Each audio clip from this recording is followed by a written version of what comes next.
Yes, sir. Like I said, I used to suffer from multiple sclerosis. I had a moderate case of MS, and I was 282 pounds. And in 2016, no, 2014, I had to file for Social Security disability, and my son was just born. And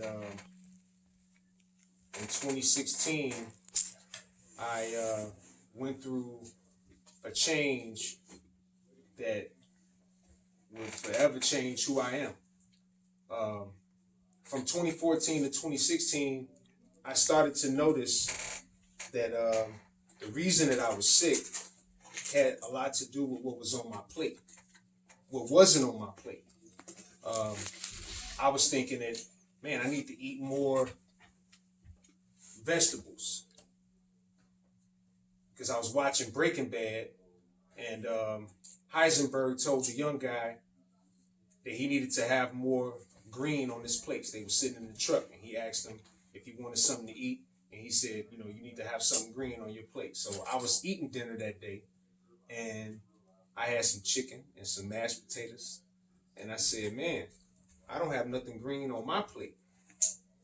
So I started to incorporate more plants on my plate that way. But then in 2016, after I had saw 6 different neurologists trying to get a definitive diagnosis of this condition that they call multiple sclerosis. Multiple sclerosis, for one, it mimics a lot of other conditions like lupus and rheumatoid arthritis and Lyme disease and Hashimoto's disease and sarcoidosis, many different disorders. But so it was very hard for them. They had to do many different tests to try to, beyond an MRI, even though I did many of those, they injected a lot of different dyes in my system to try to get a clearer image when they took the MRI. But those things have side effects. And I wasn't even thinking about what could this do to my body, and it's not a product of nature. But then in 2015, November, I decided I wasn't going to a doctor anymore. I stopped taking the medication. They had prescribed me a CPAP machine because they said that I had sleep apnea. And I did that thing for 2 days, and I took it back. They still tried to charge me for it. But I took it back. I said, I'm not taking this. This is making me worse. Why would I do something that isn't helping the problem? So 2016 February, a buddy of mine named Vaughn, he sent me a text message with a video of Dr. Sebi, which I had heard of Dr. Sebi before, but I was like 21, 22 years old when Left Eye had the video of her documentary, and she spoke about Sebi, and Sebi spoke on there. But I thought that they were crazy, at that time. It took for me to get sick for me to really be able to hear them and to see the beauty in which they were talking.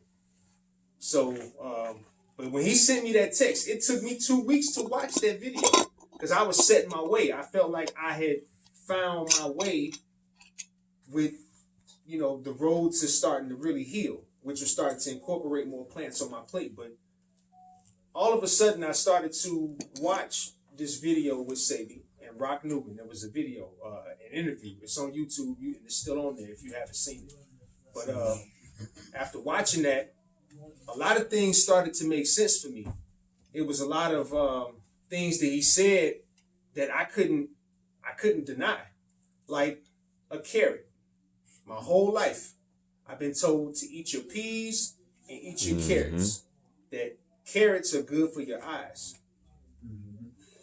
But that cannot be true. And he got me to see that.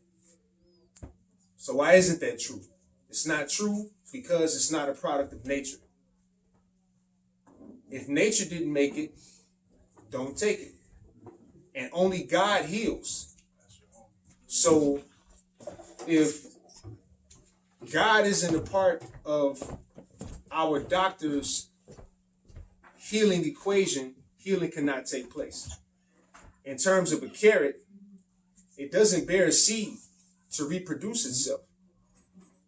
So with that alone, understanding that God only makes plants or things, even human beings, animals. The male produces a seed. The female produces the egg, which produces more life. And a carrot is not a product of life. It is the product of man taking two plants and forcing a marriage to create something that did not come with nature. And we eat that as a food, and we think that we can obtain healing from that. People who say that carrots are good, they say they're good for your eyes. But everyone that has told me that, they either wore glasses or they wore contacts. Facts. So where's the validity in that? So a lot of so I began to, I was real interested. I had a moment in my kitchen. I remember this day. This was in March 2016. I had a moment. I saw it.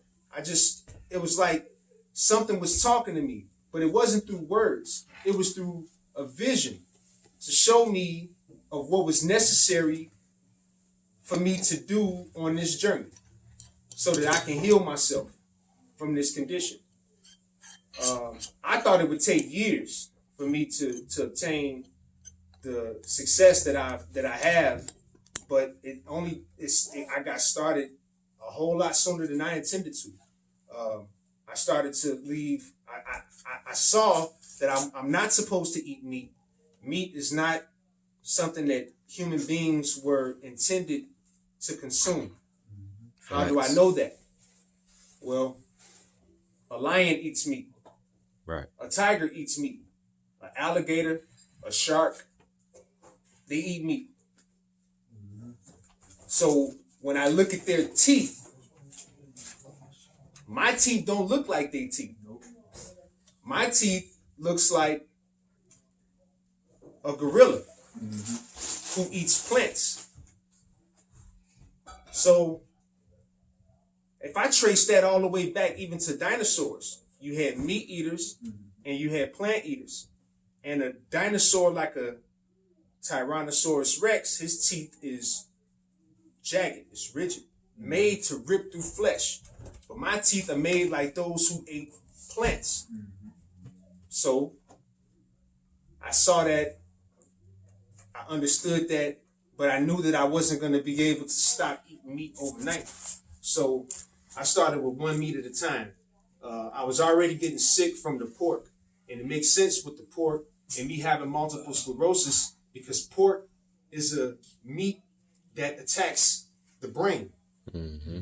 It puts a lot of mucus on the brain, and I was starting to get sick from it. So me having MS, which is a neurological disorder, and me eating a lot of pork, I was eating a lot of Italian sausage and pork chops and all kind of stuff. I like to grill, I like to cook. But me getting sick from eating the pork, it's like these things have a reservoir. And for me, the reservoir was overfilling, which is starting to show the symptoms of me getting nauseated, getting physically sick, where I'm throwing up and vomiting. So I left the pork alone. It was easy. Then I went with the beef, the steak, the cow. And I started to work on the fish and the chicken. This is, during the summer. These things were happening very fast. But during this summer, though, I started a garden. And I started a garden that is maybe about the size of this room. And I did it all by myself. I noticed that there was a patch in my backyard growing a lot of dandelions. And I said, man, if this plant is natural, and if it's growing so much, that must mean that my soil is fertile. So I'm a plant right here. So I dug up everything and I planted tomatoes, kale, different types of lettuce. I grew some red amaranth, which is a natural leaf. Yes, sir.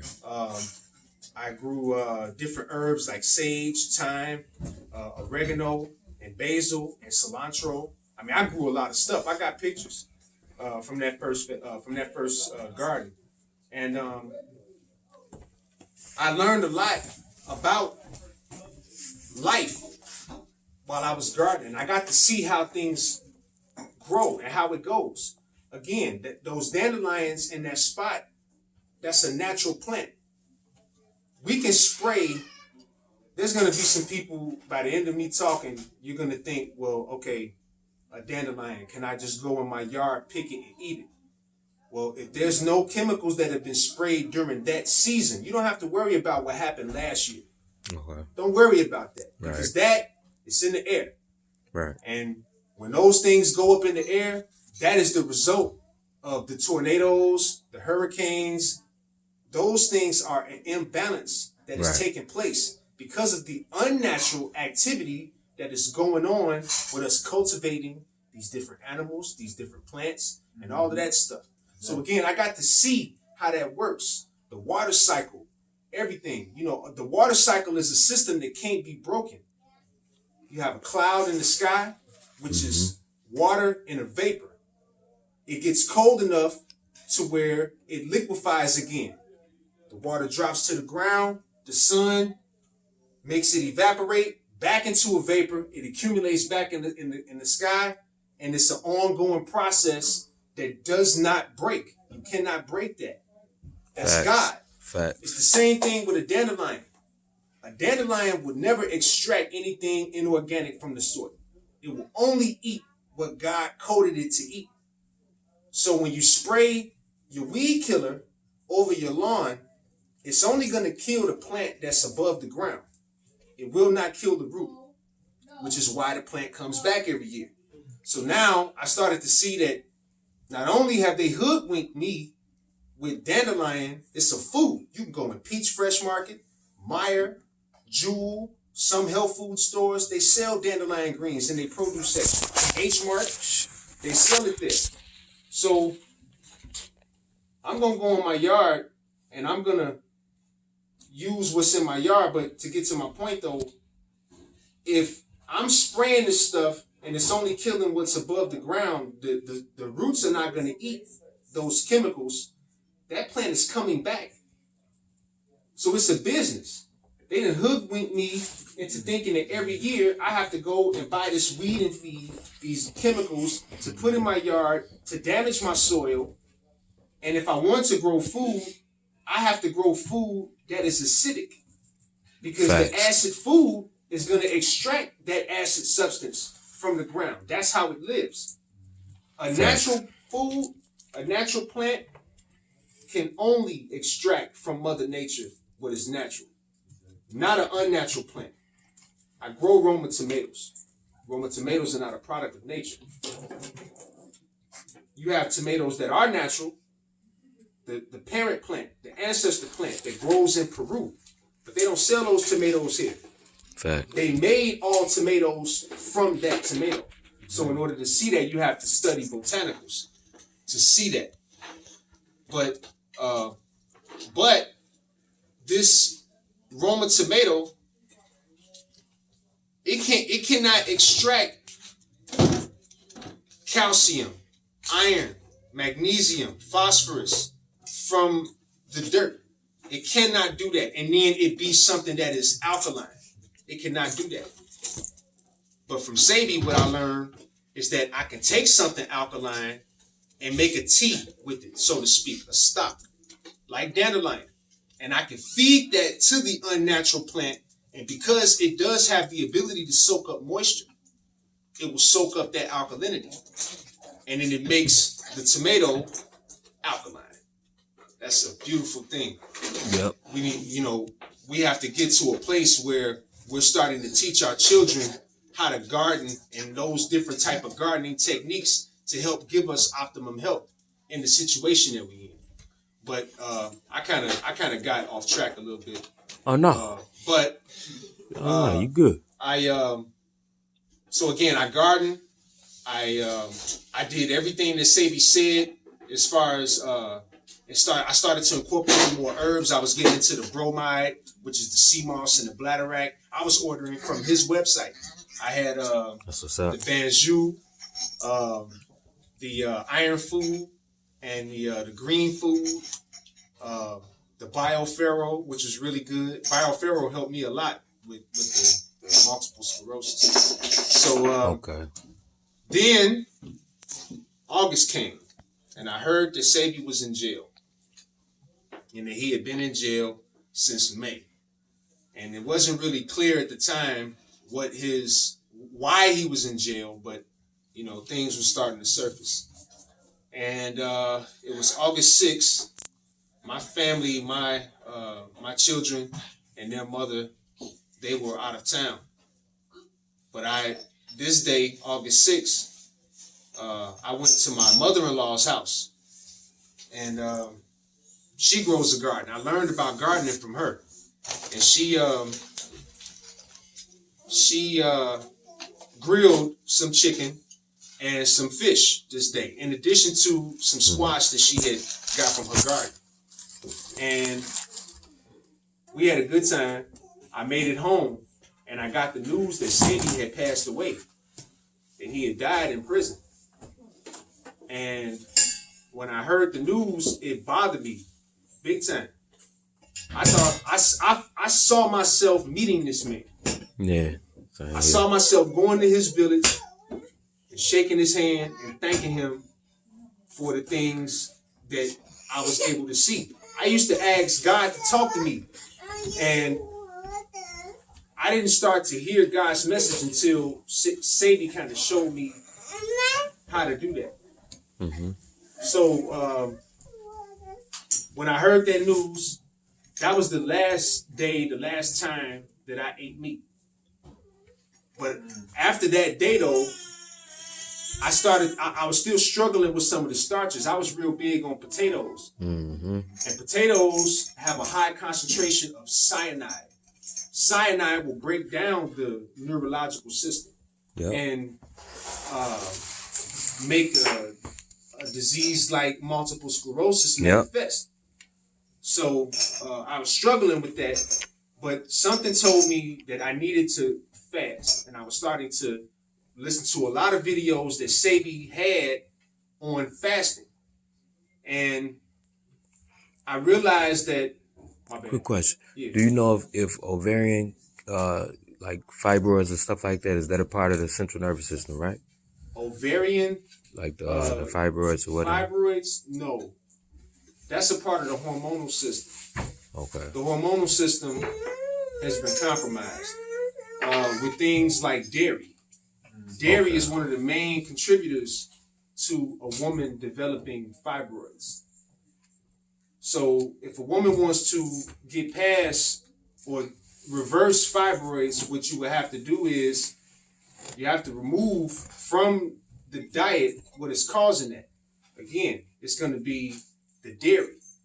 But you need to stop with everything animal. Right. Anything that comes from an animal. The biggest reason why we shouldn't really be eating animals, I used to be the type of person that would say that I was blessed and highly favored.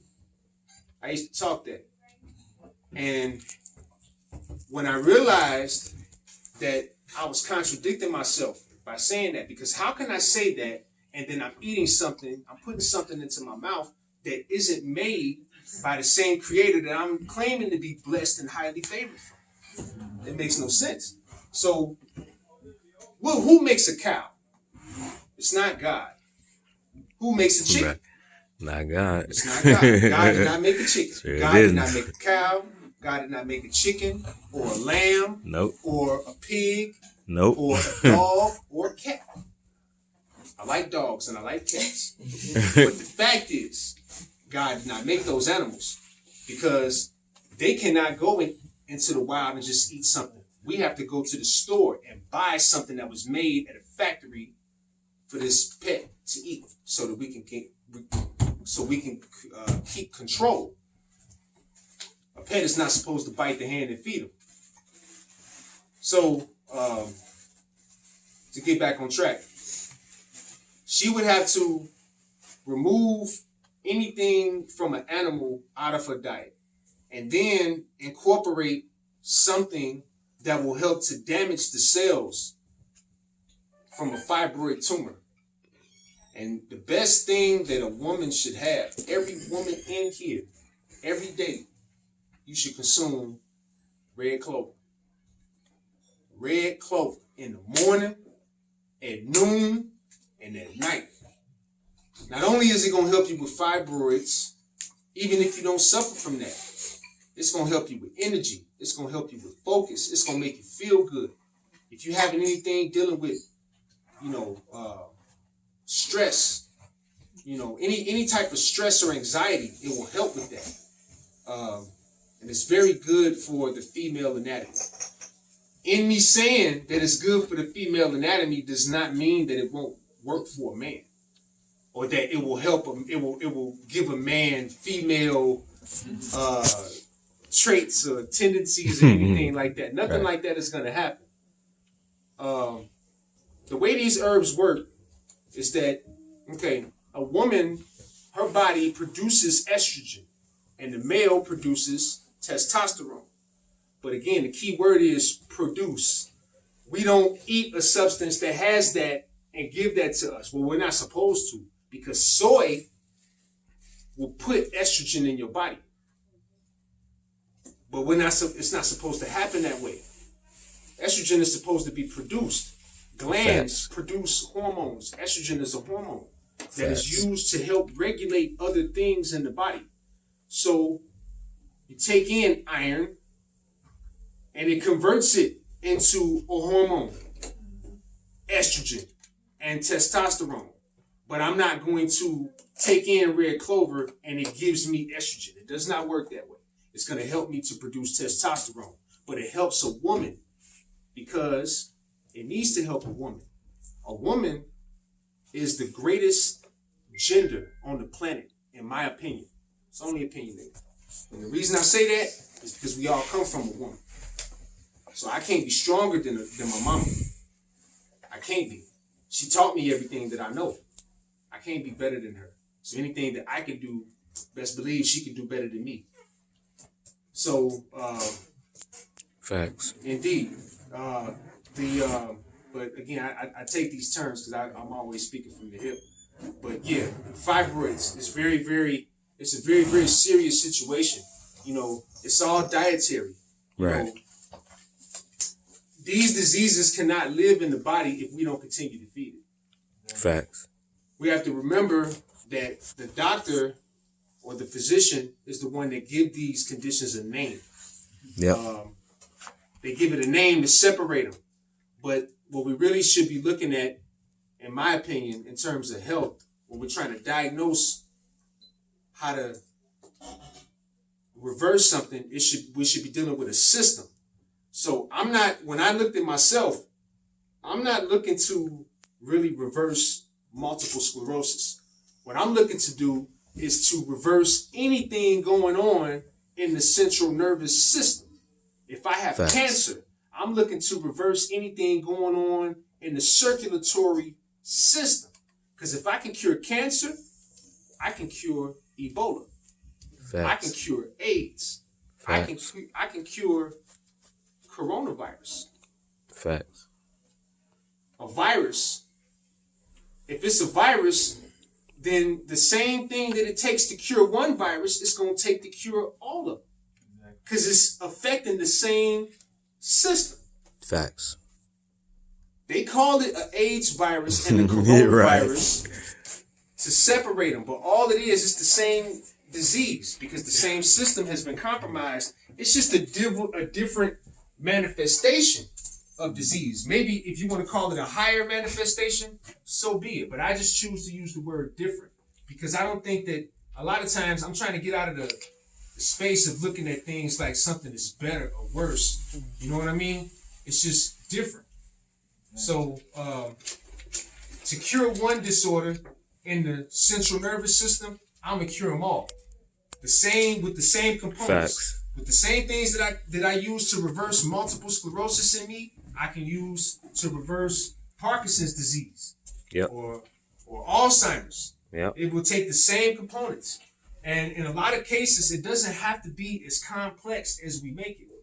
You know, we have the luxury of being around places like this that have all of the herbs that we can use to put things into therapy. So it's more potent, it's stronger.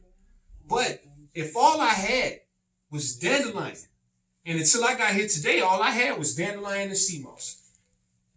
I've been fasting. Today is day 51. And I'm going 60 days, and that's nothing. It's nothing to it.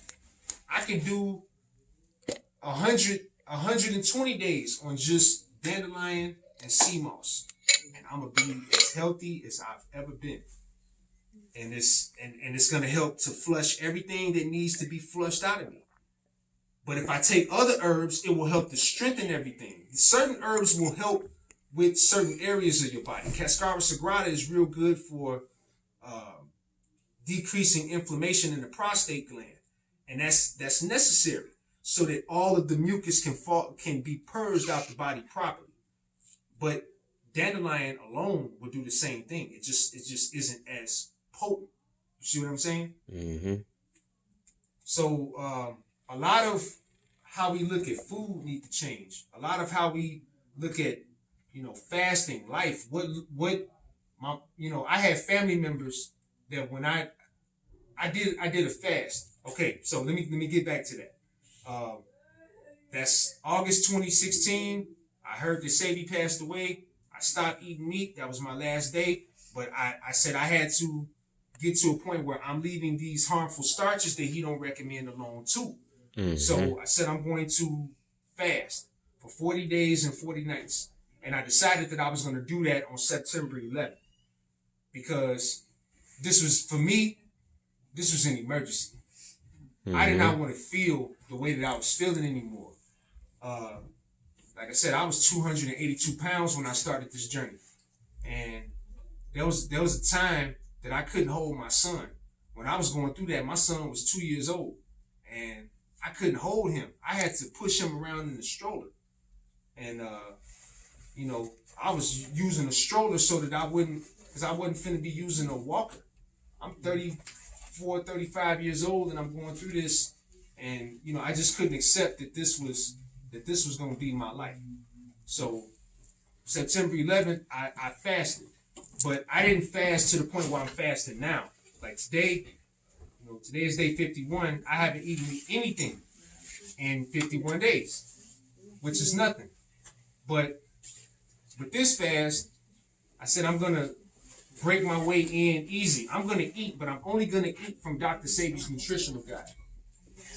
So I ate everything from his guide, and I ate a lot of cooked foods. And the time that I stopped eating meat, August 6th until September 11th, I got a chance to experiment in the kitchen with some things that I was weak for. I was weak for pizza and burgers and chicken. So I started to make my own version of pizza with these ingredients. And the first time that I made it, it wasn't like it is now. I had to make a lot of mistakes to get it to where it is right now. But, I reached the point where I was comfortable with the alternatives that I had came up with. No, you all good. You all good. Good to see you. Indeed, you too.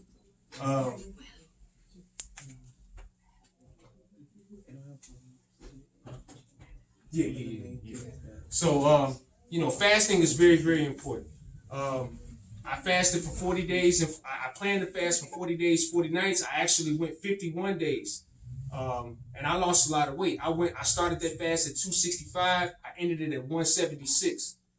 Then I did another fast, my first 90-day fast, and I worked my way up to where I was only going to be consuming liquids. The first 45 days of my 90-day fast, I ate raw. And in the last 45 days, it was actually my last 50 days, I did all liquids. The whole time I did herbs, herbal therapy that was consistent with cleansing the central nervous system. And on the 65th day, I passed a worm that was taller than me.